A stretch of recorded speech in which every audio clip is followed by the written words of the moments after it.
Roddy Quay smashed him in the face with a glass and told him to go, use the F word and go.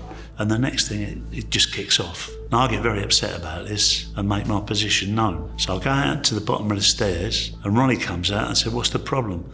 I said, Ronnie, we didn't come down here for this. We come down here for a party. And he said to a guy called Connie Whitehead, take him home. So Connie Whitehead dropped me off back at my house. And my dad was alive, God rest his soul.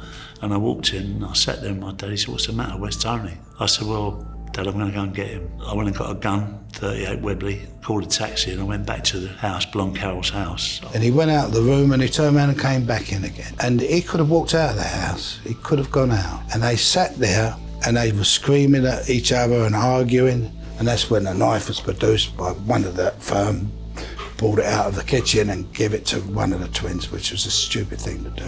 I went and got my car and then went back to Blonde Carroll's house and knocked at the door and Ronnie Bender came up. I said, where's Tony? He said, he's not here. So I went to turn away, he said, Chris, don't leave me. I said, what do you mean, don't? What's the matter? He said, they've killed Jack. No, I said, never in a million years, not in front of all them people. He said, he's downstairs, he's dead.